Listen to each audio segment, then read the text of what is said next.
everybody. Matt here, back for another TTRP. Today we're going to be talking about something very special, something I've been wanting to talk about for a little while. Thank you guys so much for coming today. It's on this Wednesday. It's real cold where I am here in northern Arkansas, so anyone around this area, I hope you're staying warm. But if you haven't heard, you can click the various links in the description below. They're going to take you to our Spotify, where you can take T-Talk with you on the go. Our Facebook group, where you can join us there, chat bots with us, share your own channels or pages, whatever you like. We'd be real glad to see you guys. It also leads you to our change.org petition on removing a certain YouTube channel, if you're so inclined, and I highly recommend everyone check that out. But we're going to be talking about the worst Transformer figures of all time today. And there's some prerequisites here, guys, before I even get into this. I would have had to have owned at least one of these, because some of them are in groups, I believe, at some point. So they're only ones in my experience, the worst ones in my opinion. And it's just a fun subject. I thought it'd be a real interesting subject. Maybe we can get a dialogue going in the comments section if you're listening to us on YouTube. Again, thank you guys so much for joining me. You're listening to Transformers Talk Raw podcast. And the first one, and these are no particular orders, guys, of the worst Transformers figures of all time are the Beast Wars Mutants. These things were god-awful damn ugly. They were rejects from the Animorphs toy line that were brought over in, I believe, 97, 98, towards the latter half of G2, not G2, Beast Wars. And they're just peg fillers. They were god-awful ugly. They almost insulted some of the names of the Transformers by putting the name Transformers on the packages. You know, they have this this owl thing they called Soundwave. It was just insulting to me. Soundwave wouldn't be associated with such an ugly form. You know, and I know that beauty's in the eye of the beholder, but these guys could have had faces only a mother could love. I hate these figures. I want them to burn in plastic purgatory. Moving on, though, Action Master Devastator was one of the worst figures I've ever owned by far. And in principle, it's just stupid. Because, to start with, Action Masters aren't the most beloved of gimmicks to begin with.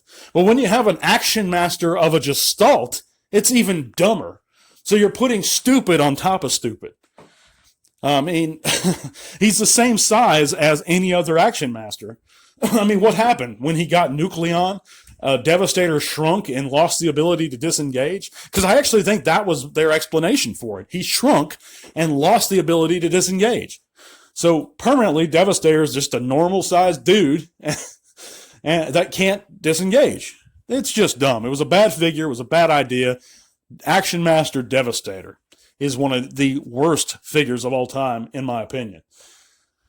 The third ones are going to be the G1 Sparkacons. Not the bots, the cons specifically. Every one of these figures sucked monkey ass. They were ugly in robot mode, useless in robot mode, horrific in beast mode. Some of their beast forms had some pretty cool textures, and they had those funky late 80s, early 90s colors going on, but that's about it. Even the gimmicks sucked. And yeah, they didn't even, the thing that the Autobots had over them were that they were vehicles, so they at least could roll. These guys couldn't even roll. Not well, anyway. I know how they had that spark wheel, that flint wheel in them, but that was more for the feature of sparking, which, let's be honest, guys, that was a crappy feature to begin with. But these things in robot mode, they were useless. Stumpy, weedy little legs, inarticulate arms, totally. And yes, there are certain figures that can get away with inarticulate arms based on the coolness of their alt modes and the awesomeness of their gimmick. And that includes the Battle Chargers and the Throttlebots. But the G1 Sparkacons are not one of them because they suck. But moving on to the fourth worst figure of all time is everyone's hated G1 Wheelie. And the G1 Wheelie had a great car mode, very cool, slick, even screen-accurate car mode, I would dare say. Now, there's two variations of this figure, and I believe that I could be wrong on this, and please correct me in the comments if I am, but one of them actually had a painted face in robot mode that made him look a little bit better. But the original and the one that I've always seen growing up just had this straight orange face. It was the same color as his legs, his arms, and most of the rest of his body. And that made him look even extra stupid. His eyes were unpainted. But besides all that, he was a horrendous robot mode. I mean, he was the stuff of nightmares. I mean, he looked like, I don't even know how to describe it.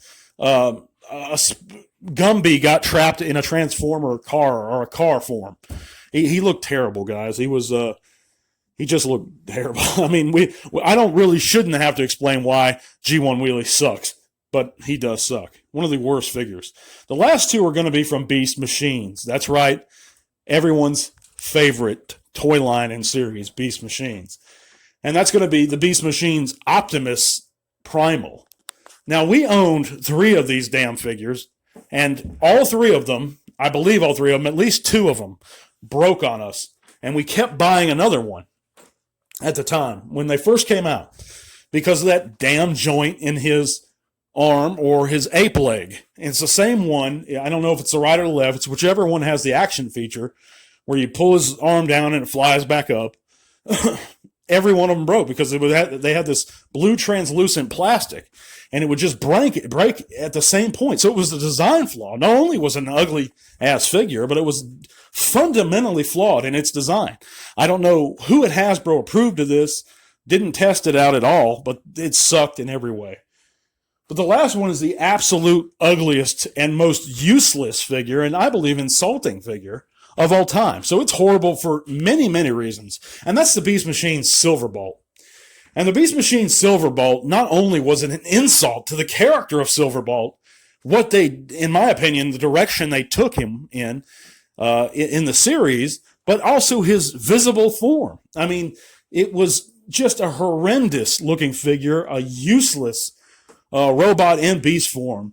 He looked more like a gargoyle or some kind of pinata in bird mode, and in robot mode, and I guess you could call it that. Excuse me, guys. I'm sorry. In robot mode, like I said, I guess you can call it that. He was just spindly, horribly weird articulation. Had all this odd usage of translucent plastics. It was an odd sculpt to begin with, and just a waste of that $5, $6, whatever you paid for him at the time. He was a basic class figure. But it was horrible action feature too. He had this wings dagger accessory that pressed a button and his wings opened up. It sucked. And I don't recommend anyone ever go back and buy any of these figures unless you're like a completionist or you really enjoy a particular line. But yeah, guys, let me know in the comments what you guys think. I sure appreciate you guys for listening. Stay tuned or tune back in on Saturday. We're going to have another Tea Talk Raw on a specific subject, or we may just be going over the news. But God bless you guys. I'll see you then. Till all are one.